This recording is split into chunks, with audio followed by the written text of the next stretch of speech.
Hello, Rob McNeilly here, and I wanted to make some comments about how we might be useful in helping someone who has a problem with obsessions or some kind of compulsions. And when we look at the experience of an obsession, it is as if a thought or an action or a person becomes the sole focus of someone's experience, and they become so in the experience, so absorbed in it, that it takes over and becomes problematic. And this pull towards focus and absorption is very hypnotic. It has the same characteristics as a hypnotic experience. And so we can think of the experience of being obsessed with something as being a bad trance. Now, I'm not saying it is a bad trance, but when we think of it as having a lot in common with being hypnotized into a bad trance, then the possibility of not being hypnotized, coming out of hypnosis, becomes an option. Also, if someone feels compelled to wash their hands, check a lock, make sure that the stove is turned off. Again, this feeling of feeling compelled to do something has a focus, becomes totally absorbing, and again, has a lot of characteristics in common with hypnosis.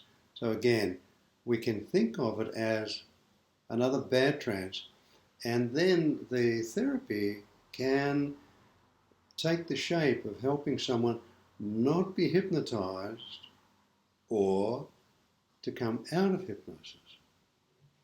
And so, for example, if someone is interested in the idea that the obsession and the compulsion is like going into trance, we can offer someone the possibility of going into trance with us and then inviting them to have the possibility of going into trance, but finding ways of not doing that. So I can suggest to someone that as they're talking, as I'm talking, and as they're listening to me, they could begin to think of something very pleasant or something very unpleasant. They could begin to feel comfortable or uncomfortable. And that is a possibility.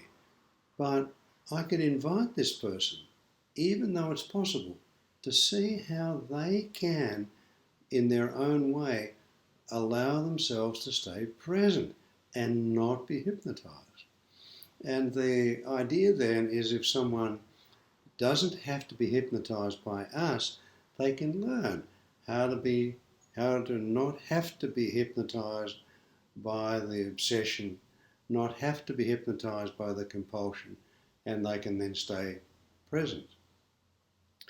Also, because of the hypnotic parallel between obsessions, compulsions, and hypnosis, we know that anyone who has a problem with becoming obsessed, with feeling a compulsion to do something, they are going to be very expert at going into trance. And so if, for example, if someone has a feeling of being obsessed with a person, with a thought, with something that they don't want to be, then we can help them to focus on something else, something preferred, some alternative, so that then they can use that focused and absorbed skill to be focused and absorbed in something useful, not troublesome. The same with the compulsive behaviour.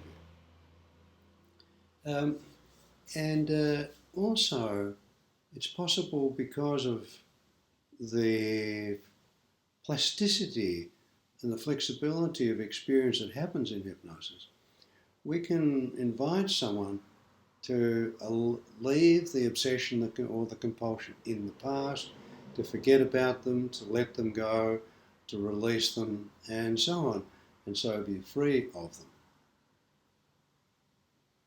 Another way that we can be really helpful for people who get stuck in this this whirlwind, this whirlpool of being obsessed and compelled, to recognise that any obsession and compulsion is always kept in place by a conflict. I'm thinking about this and I shouldn't. I have to think about this, but I don't want to. I have to check the door locks, but that's silly. I have to make sure that I've turned the stove off, but I don't really want to do that. So that push-pull, that conflict, helps to keep the situation in a stuck position.